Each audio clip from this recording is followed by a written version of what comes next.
Okay, well, let's do this. First of all, I want to welcome everyone who is joining us. I think we're able to live stream this, but we'll also have a recording later if you can't watch the whole thing. But first of all, I'm Haley Higgins. I am a communication specialist here at Davis School District, and I'll be your host for tonight. We're going to get to all of the introductions in just a moment, but I think it's really important to talk about kind of the goal, why we're here. And that is because we want to educate the voters on the district's $475 million bond. It is on the ballot coming on Tuesday on election day. And it's important that you have all of the information before you cast your ballot. We have a lot of information on dsdbond.org. You could probably go there and get a lot of information if you don't have a lot of time to watch our whole hour of questions that we and answers that we have received from voters. But yeah, we want you to have all the facts before you make it so you can make an informed decision. And here in a minute, I've got a short little video that I would like you to see first. Let's see. Okay, we'll get to the video in just a minute. That capability has been disabled from me. So let's first, over the last several days, we have asked you to submit your bond questions. We had several days and received over 50 questions. And a lot of them are really tough. And I want to just first say, like, I really appreciate the tough questions. This is a lot of money. This is a big bond. It's going to a lot of projects. And it's important that, that you hold us to account before you cast your ballot. So first, let's get along with our introductions. First, we have Superintendent Dan Linford. Thank you so much for joining us. Thanks. It's great to be here tonight. Thank you. Yes, Business Administrator Craig Carter. Haley. Thank you so much. We have Finance Administrator Tim Leffel. Hello. Hello. And Facilities Administrator Gary Payne. Hello. And Elementary School Director Gwen Hill. Hi. And Sunset Junior High Principal Tammy Oliver. Thank you so much for joining us today and taking your time out of your very busy schedules to talk about a bond. Okay, first thing we're going to talk about, let's get straight to it. Shaylin in Layton asks, well, what is the worst case scenario if the bond doesn't pass, and how much would taxes go down if it doesn't pass? Because in the video that we would have shown, it shows that despite the $475 million bond, the tax rate would not increase. So if it doesn't happen, this is I guess we'll start with Dan. What's the worst case scenario if the bond doesn't pass, and how much would taxes go down? Let me tackle the first part of that question first. I wish I had better news, but if the bond doesn't pass, the projects on the bond list, we wouldn't be able to do those projects without passing another bond in the future. We have about a $6 million capital budget district-wide to handle all of our projects, and so we would need bonding definitely to tackle the building of, say, an elementary school or a junior high or a facility like that. And fortunately, we've had good success with our bonds because of the structure, the way that we structure our bonds. We're committed to that bond structure so that we can keep the tax rate the same. But I think maybe Mr. Carter, Mr. Leffel could speak to what the tax rate would be without the bond. Thanks, Superintendent. So as we've shared on our information that we've sent out, that if for whatever reason the bond doesn't pass, our debt service tax rate would gradually float down as we pay off our existing debt. And after about 7 years, the average homeowner in the county would see about a $22 a month reduction in their property tax related to just the debt service piece of our tax rate. So it's not a significant reduction, but there would be a reduction. Okay, well, we have some good news. I have been able to troubleshoot, and let's get to that video I was speaking about. Let's see. Oh, it's asking me to do this. Hold on. Let's see. While I do this, let's go to the next question because it really is a follow-up to what we were talking about before. And this is really for Tammy Oliver. She's the principal of Sunset Junior High. And it's from Andrea from Layton. Now, if the bond doesn't pass, what will be the plan for Sunset Junior High? Because as you'll see, Sunset Junior High is one of 2 schools that will be rebuilt. What happens if this bond doesn't pass? If the bond doesn't pass, we will continue teaching at Sunset Junior High the way we always have been, and we'll greet kids and have them come in. It'll be unfortunate because our space is not a modern space, so kids will still have to work in, you know, kind of tight quarters and not have these open collaboration spaces where they can work on projects. But learning will still continue, like, you know, it has been in the building that we're in now. You'll make it work. Okay, did you see? We've got this video up. Let me share with you a portion of my screen. Let's push play.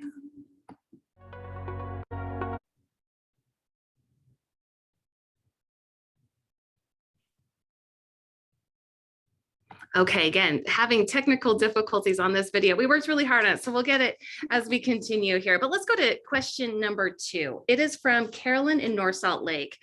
And it's really, I guess it's for Tim, right? Like, help me understand why it's better to invest now in schools using the debt instead of saving up the money to pay cash for the needed school projects. So 2 things that we should consider on that question. First of all, bonding for school district is much like a homeowner buying their home. And if you wanted to save up to buy a home, you would be saving up for 30 plus years before you could buy your home. Similar thing in school districts is if we tried to save money that we had to build all these projects, it would take 30 years for us to actually do these projects. Secondly, and maybe more importantly, the law does not allow us on our debt service rate to be able to bond for more money than our actual payments. So whatever our payments are that year is what we're allowed to bond for. We can't bond for excess and save it over the years. Okay, we have a follow-up from Ron in Clearfield. He asks, if the need is as high as it appears for this money, as the district has repeatedly bonded, would it be more honest to taxpayers just to make a permanent tax increase? And similar answer to the last question is that we are only allowed to set that tax rate at enough to pay the bond payments that we are obligated to pay that next year. So sometimes those payments fluctuate as old bonds are retired and new bonds are put in. And so we can't set a tax rate and leave it the same if we don't have enough payments to spend that money on. And so that wouldn't be allowed under the law. Okay, so this is a combination of questions from both James in Bountiful and Rob in Kaysville. Why is the district proposing this right now rather than when yields were more favorable last year? The outline needs were there a year ago and would still be there if we wait until the rates go down. Well, Okay. maybe I can try to tackle that one. It's a good question. Our initial intent was to go out with this bond in 2020. But as you'll recall, that's when COVID hit. There was a lot of uncertainty with how, you know, that was going to impact the economy. There were people who were losing jobs, and the economy, you know, we were afraid we might enter into a recession, and the uncertainty of how COVID would play out was hanging over that effort. And so the board decided that we needed to wait until things just played out and we saw where we were as far as the economy and as far as the health of the county.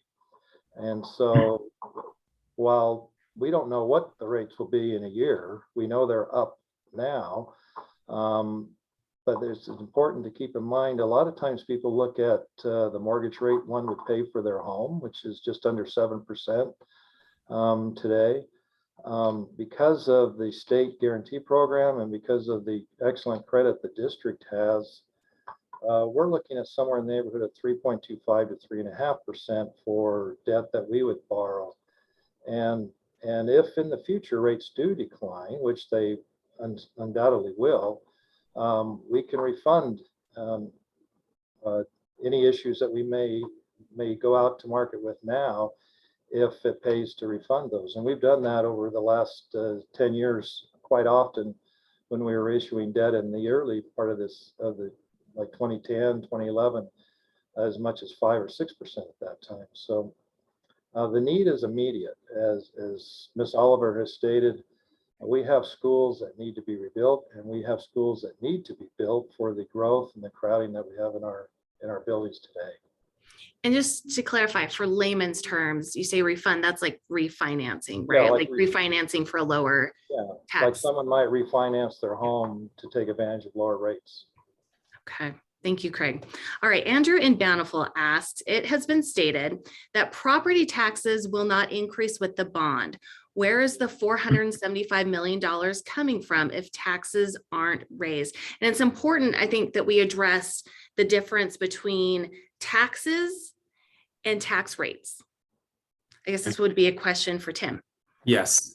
So the way that bonds work is if the public votes in favor of this bond, it will allow the district over the next 5 to 6 years to issue $475 million of bonds. Those are investments that people buy. So the money itself, the $475 million, doesn't come directly from the taxpayers in Davis County. It comes from us selling the bonds. The money from the taxpayers in Davis County comes to make the payments on the bonds, much like a homeowner makes payments on their home. And so that the money would actually come from the sale of the bonds, not from the taxpayers. The taxpayers would just pay taxes to help us make the mortgage payments, quote unquote, on the bonds. Okay, I guess another question for you, Tim, a follow-up from James in Kaysville. He asked, the proposal assumes rising property values. What happens if two tax rates if that happens? There's a lot of unknowns. Right. And that's a really good question. We've talked a lot about that. In our analysis that we do with our financial representative, we use extremely conservative growth rates for our county. And we have to remember that not only does growth come from existing buildings and businesses being more valuable, but it also comes from new growth, new homes, new businesses. And so even though the value of some homes or some businesses may decline over the next few years, we will also have new growth as we're seeing throughout, especially the northwest end of the county. The other thing, and a great example of this question, was in 2008, when values in Davis County and the whole state for that matter dropped significantly. The way the district handled that was to slow projects and to not issue as many bonds. And therefore we were able to keep the tax rate at the same level just by not issuing as many bonds as quickly.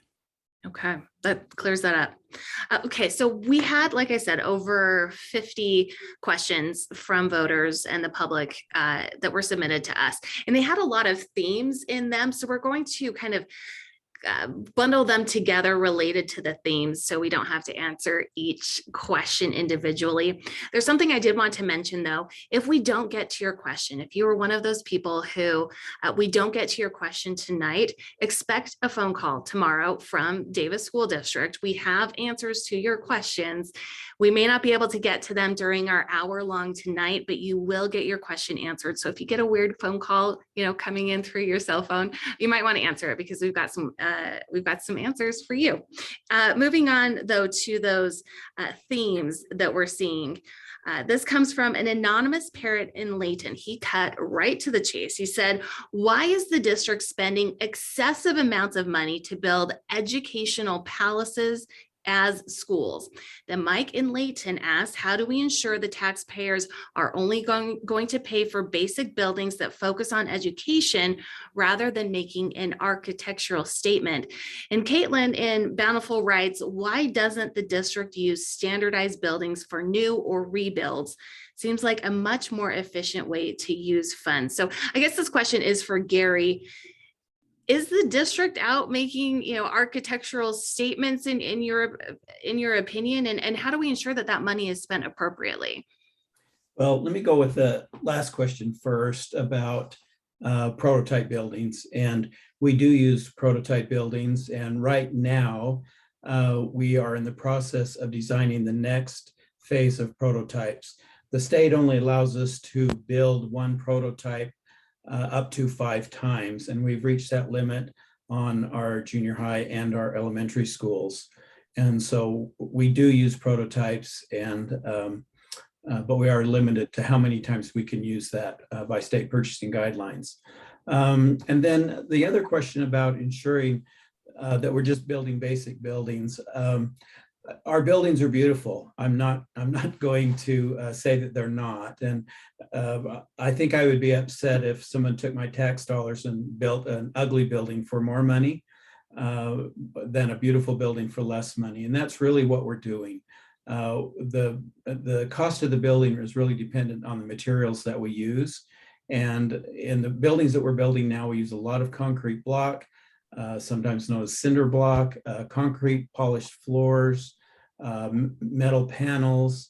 If we use stucco, it's at a higher elevation where it can't be damaged. And also inside the building, you don't want to use sheetrock where the kids can get to it because it also ends up being damaged. And so we're very careful about the materials we use for the life cycle cost of the buildings, which we want them to stay usable for at least 75 years. And so about excess amounts of money to build schools, we really don't. We're actually below Intermountain rates for much of our buildings, and of course for the nation as well. Those are all regional costs.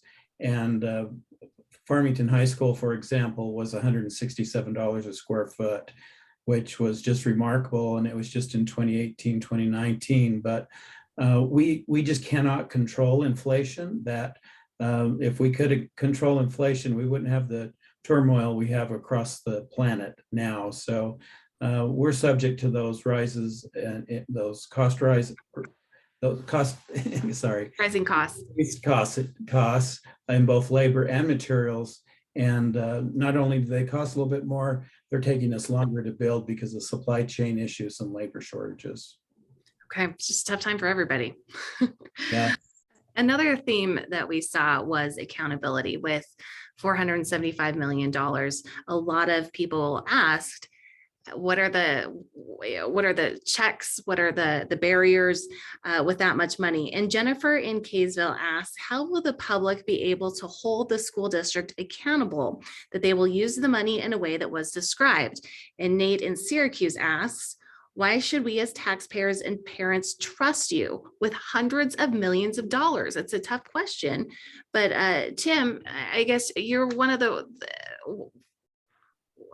are there safeguards in place with this money, and where is it going? So I'll start, and I'm sure Superintendent and Craig might want to add in this as well, but there's a lot of accountability built into bonds. We have to produce a list of projects, which is out there and people have seen. If any of those projects are changed or deleted, the school board actually has to have that done in a public meeting. And so that would be advertised, and the public would, or the school board itself would have to change any of those projects. We study these projects for a long time, so they're ones that we know we need.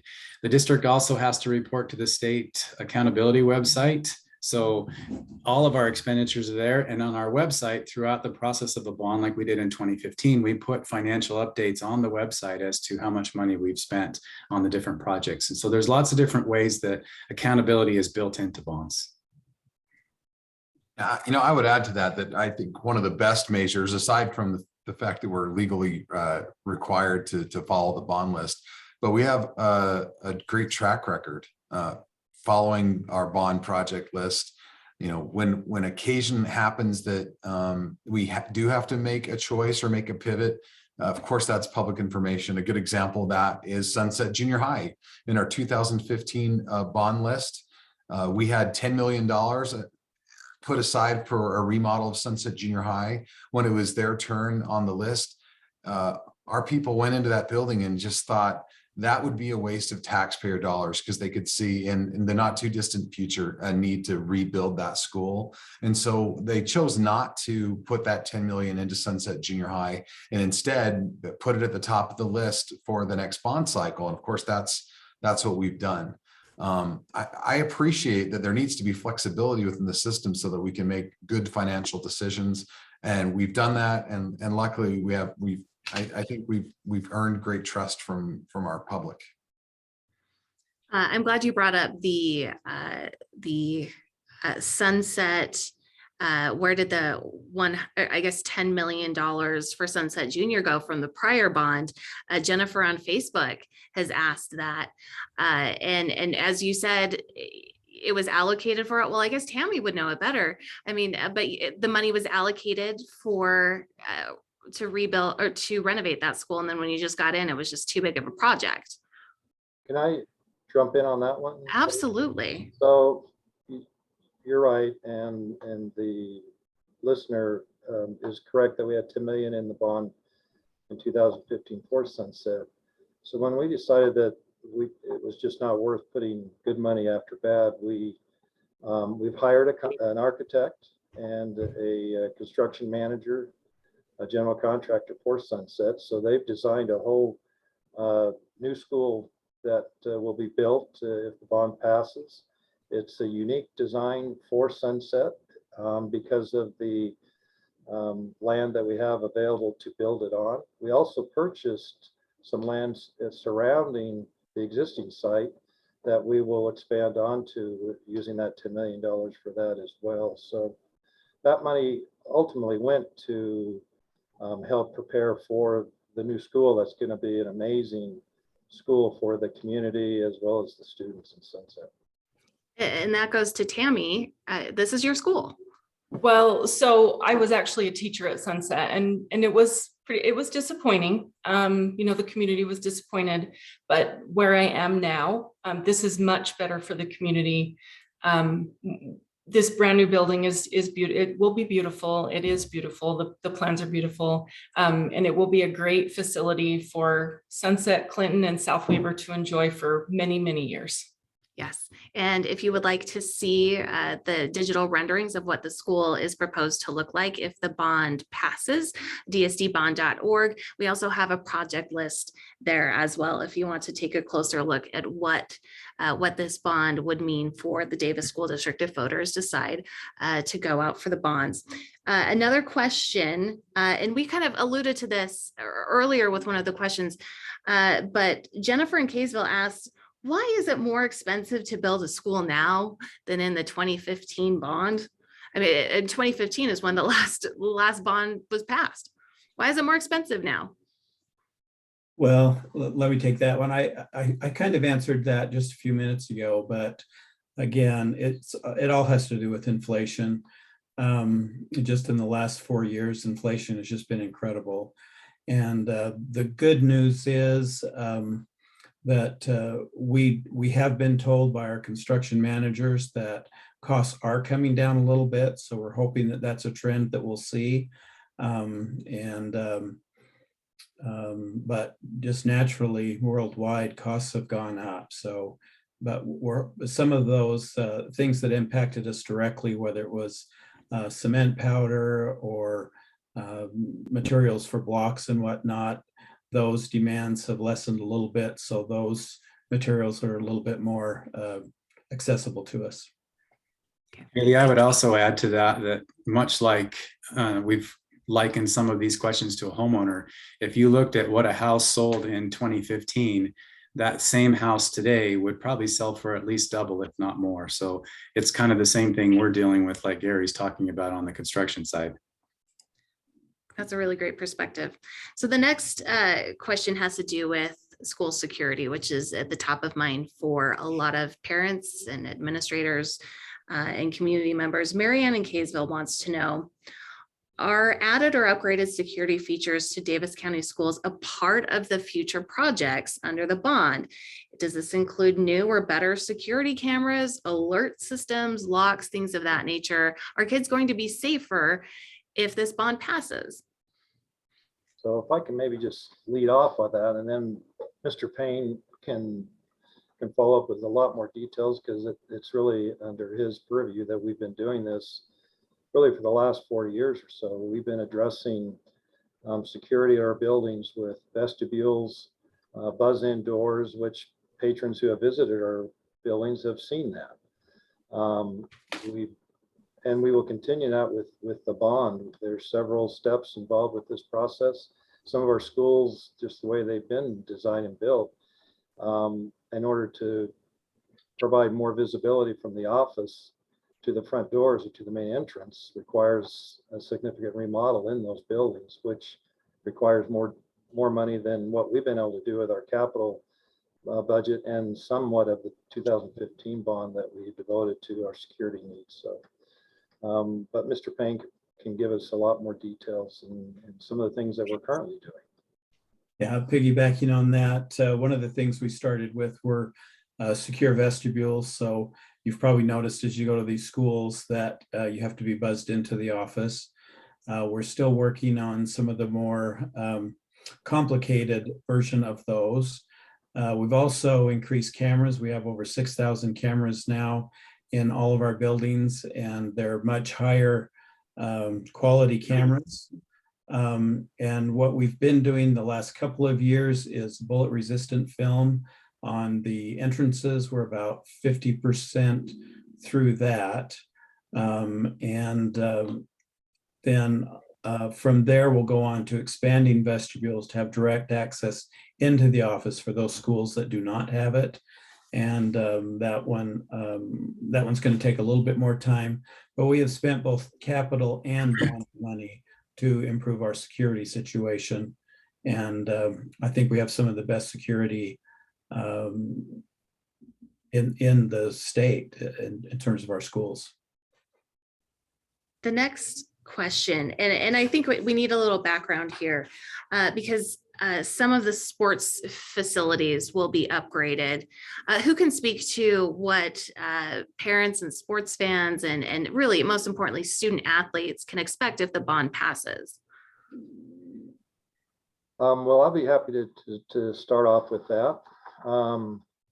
So when we look at our total education process, you know, we talk about 3 A's: athletics, academics, and the arts.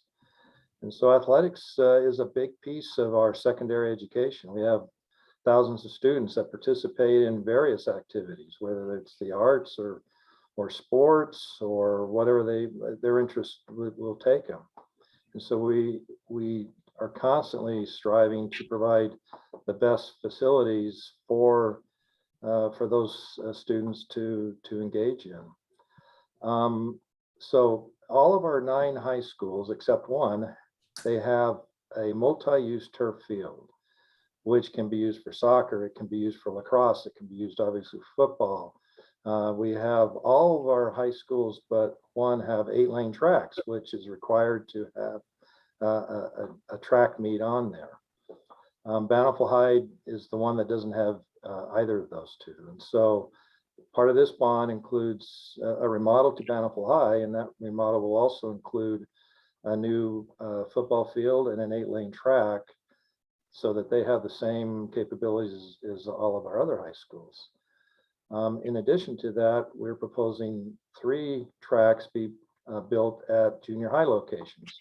One in the north end of the district, one in the middle part of the district, and one in the south end, which will provide additional field space and tracks for junior high athletics, as well as our high school athletics, so that they have additional fields to take advantage of. Because especially since lacrosse came on in the spring with both boys and girls, field space is hard to come by because that's a very busy season for athletics.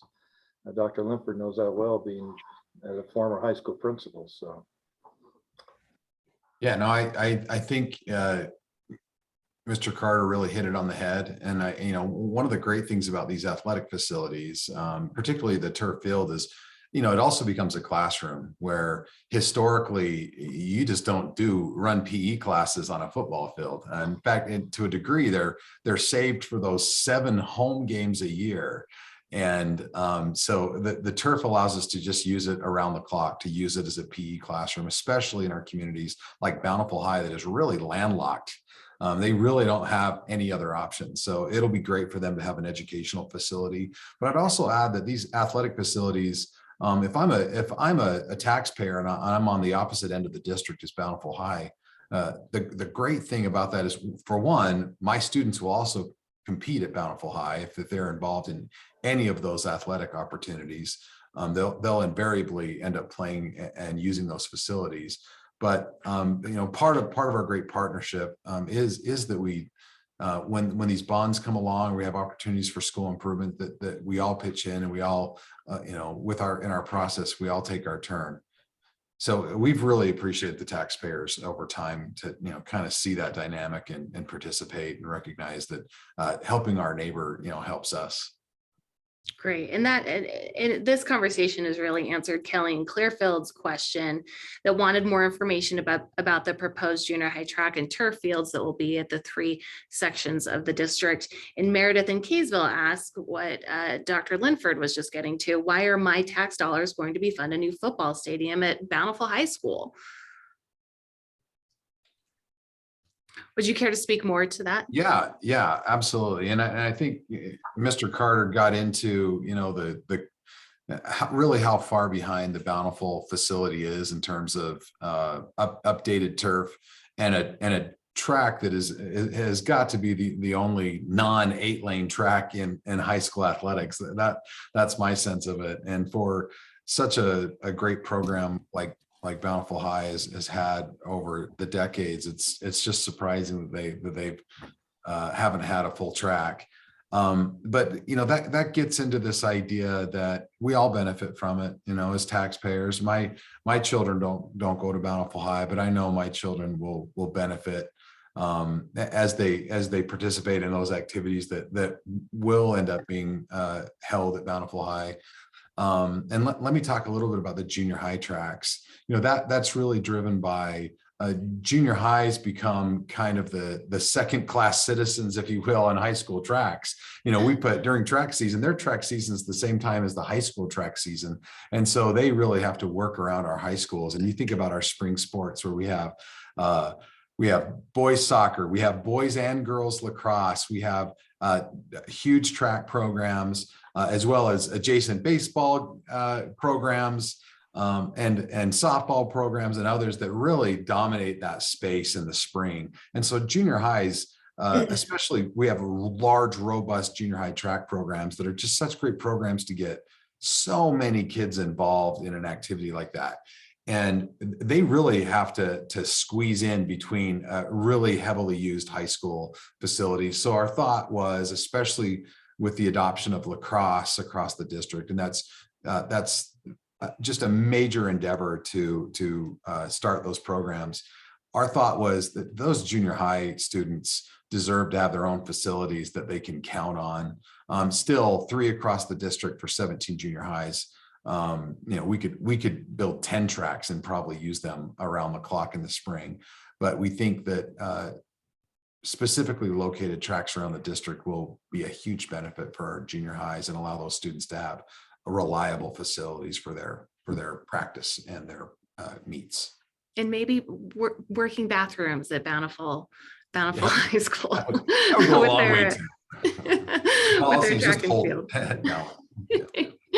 Okay, so our next question comes from Jeff in Kaysville, and he has a question about CARES funding. And for those who may not remember, CARES funding was the federal COVID relief that was given out in 2020 and 2021. He asked, has the school district allocated all of the $42+ million from the federal government from the American Rescue Plan?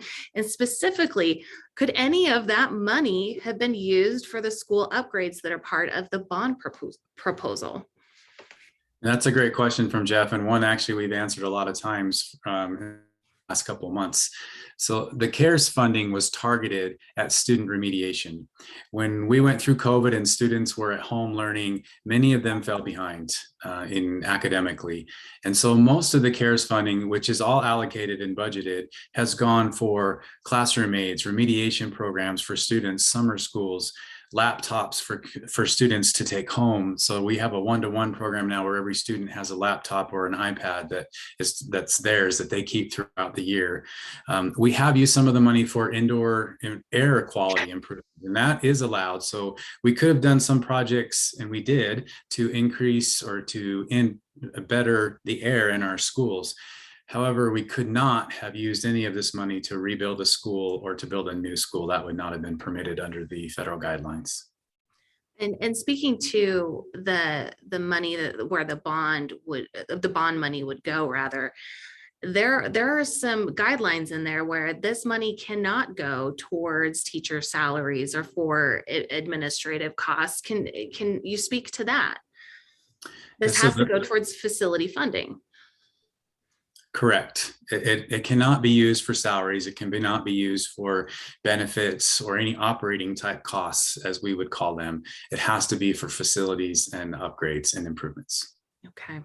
Another question. Liesel in Woods Cross expresses concerns about how the bond would affect children and teachers. And this is kind of back to what I just mentioned before, but why are you spending the money on building all of these new things when there's a greater need for funding for teachers in smaller class sizes? Well, and if I may, Tim really hit that on the head, because that is the only purpose we can use bond dollars for, are improvements to existing facilities or new construction. But I submit to Liesel, and it's a great question, and it's a issue that we deal with every year through our budget process. By us remodeling old buildings, rebuilding old buildings, building new buildings with the spaces that we've talked about, collaboration spaces, spaces where students can interact one-on-one, and it provides teachers fewer numbers that they have to manage in an old classroom like what Miss Oliver has at Sunset. And so the new learning designs that are built into our newer schools are just remarkable for how they help kids learn and how they help teachers feel great about coming to teach every day, because they know they're teaching in a state-of-the-art facility. And Miss Oliver could probably add a lot to that discussion.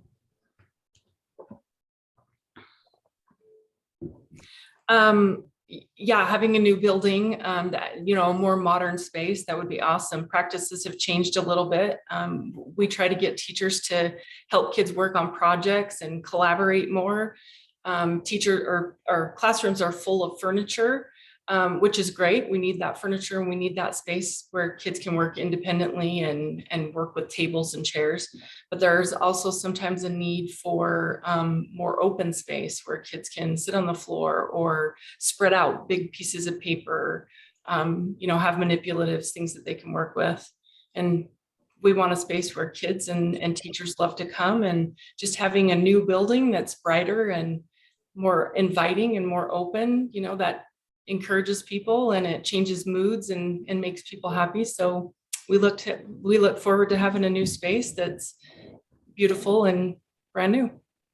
And Dr. Hill, I see you shaking your head there. Anything you'd like to add to the benefit of a new school?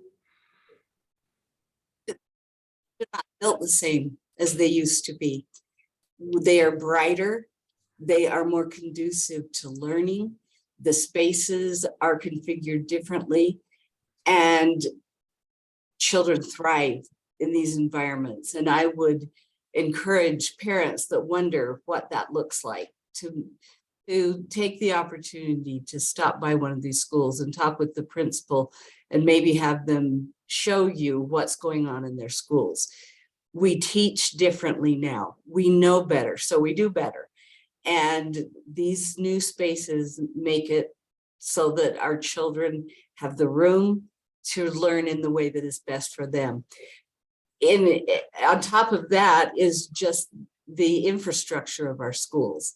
We have some schools that are packed, they're bulging, and it's wonderful to see all those kids in that school, but it can get too packed, and that infrastructure is difficult. The lunchroom, it takes longer to serve it. They don't have the space for PE classes.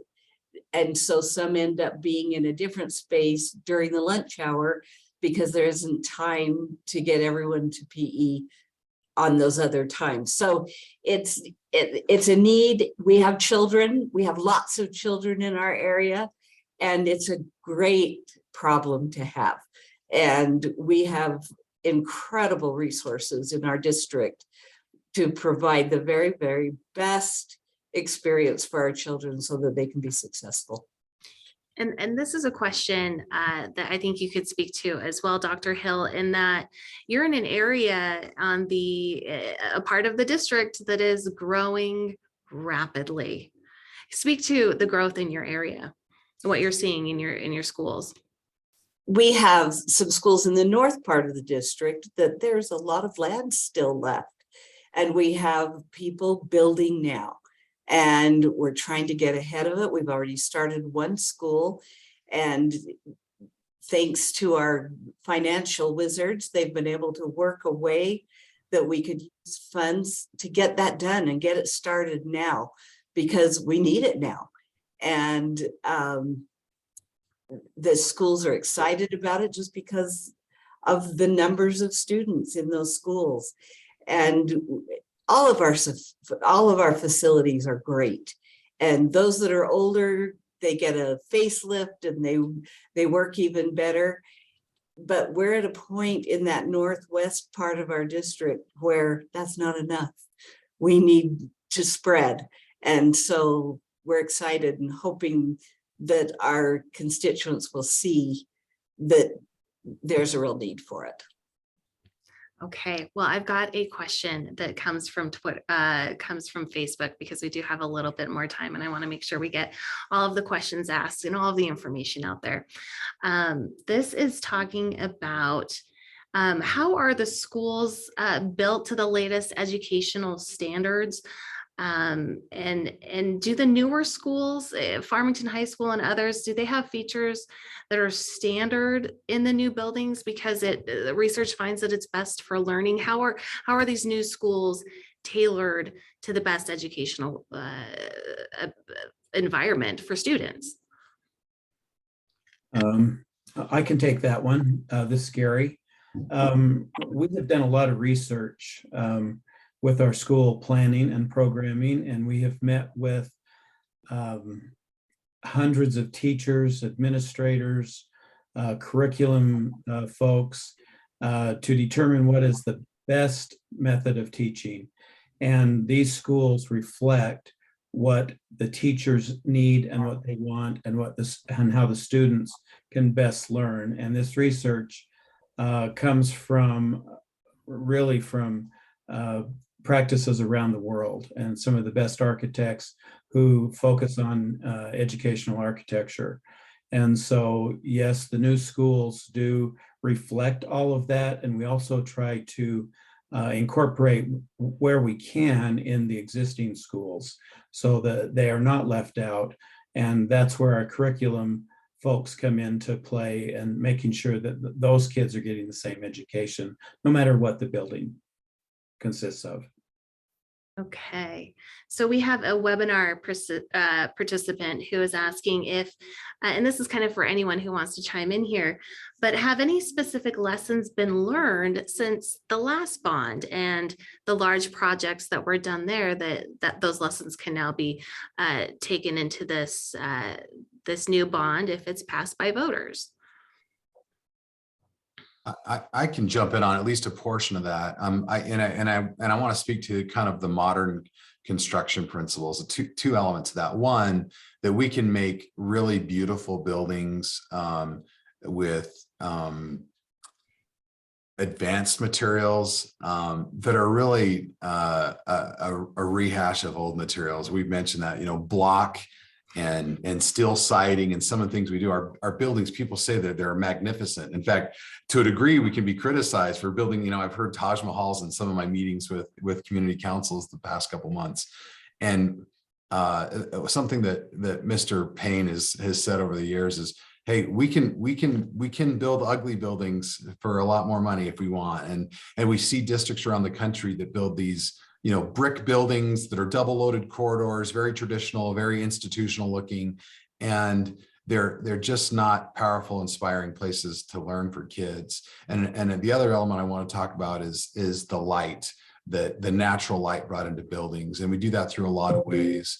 And it creates a lot of important elements for student safety, but mental health is incredibly important as well. And as we know, there's a lot of science just based on where you live in the country and where you live in relativity to the equator, right? how powerful and important light is for learning and for students to enjoy the spaces there. So that's something that I've seen that was a little bit of a shift for us in terms of our traditional building over the last, the buildings we built in 2015 really harnessed the approach of creating more light in spaces. And just the change in student perspective and attitude, and our teachers as well in those spaces is remarkable. That's one of the big things I learned, because I was a naysayer in 2015. I thought, oh my goodness, it just looked so different, but they've been incredible. Okay. Can I add one thing? Oh, go ahead. to that? I'm Yes, sorry. please. I think another thing that we've learned is just the efficiencies that we build into our schools now. And I'll give you an example. Many of our schools that we've built in the last 7 years or so, much more energy efficient. And in some cases, like where we put solar panels on our buildings, it does cost a little more using bond dollars to do that, one-time dollars, but we'll save on energy costs as long as that building's there. And we've seen tremendous savings in our energy program because of the efficiencies that we've built into our buildings, and even through our remodels, changing to LED lights, for example, things like that. There was a statistic at one point where we'd add several 100,000 square feet of space, but our energy bill really didn't change just because of the efficiencies. And I think what Mr. Payne mentioned, the things we've learned through research and through just taking advantage of the experts in the field have helped us build those efficiencies and improvements into our buildings today. I do have a question. Oh, go ahead, Mr. Payne. What Craig just said as well, and to one of the earlier questions is, why don't we put this money into salaries? When we do have an energy efficient building like that, and we're saving hundreds of thousands of dollars, that money can go into the classroom and to salaries. A question from Brooks on Facebook, and I think this is for you, Facilities Minister, Mr. Payne. It says that how big are the modern schools? Square footage for an average junior high, elementary school, high school, and how does the district decide how big should they be? Well, the size of the building is based on the number of students that are going to go there. And then because our schools have gotten much bigger. When I went to Bountiful High School, and I won't tell you when, which century, but we had, less than 1,200 kids. Most of our high schools now have 2,000 or more. And we've got some elementaries that are over 1,000. When you have student populations that large, you have to increase the size of the building. You have to increase the support service spaces, whether it's a cafeteria or a gym or just meetings, just general meeting spaces and corridors, so students can safely pass through the building during class changes. So the short answer to that is it's really based on the number of students who we have scheduled to go into that building. Okay, wonderful. Last question for the evening. And it combines the concerns of Colin in Bountiful and Jason in Layton. Why should I vote for a bond when my student school isn't being rebuilt? Why should I support a bond that helps select schools when others have significant needs that distract students from learning? Well, I'll take that one first, maybe, and then pass it off to the superintendent. We have a very comprehensive facility assessment program that we developed in-house. It took us several years back in the 90s to develop that. And we meet twice a month to go over all of the projects in the district and those that are being considered. And that facility assessment document then is being updated constantly. And it's also a product of surveys that we send out every 5 to 7 years to the schools, and parents and users, and the teachers, administrators, all get a shot at evaluating the school for us so that we know what the community feels of the school. And it's a very accurate document. It's a very, very large document, but that's how we build the bond list, and that's how we determine our capital projects, is based on those that score the lowest, then we can go in and take care of those. Dr. Linford? Yes, and that is a good question. That's the question, we've seen similar versions of that question throughout the night as we've talked about this. And I think, there's no question that we could have 50 schools on this list based on the metric that Mr. Payne discussed. That we have tremendous need, and we do have to choose schools, and we choose those based on these scientific principles. And the best shot we can is to use a systematic way of doing that and selecting those. And there's no question there are the next 5 on the list that have incredible needs. So that Colin and Jason are correct. That is a big deal, and that is a difficult choice that we do have to make. But the way I've seen it is I've been in the district as both a student in this district and a parent in this district, a teacher and a principal and an administrator, and now a superintendent.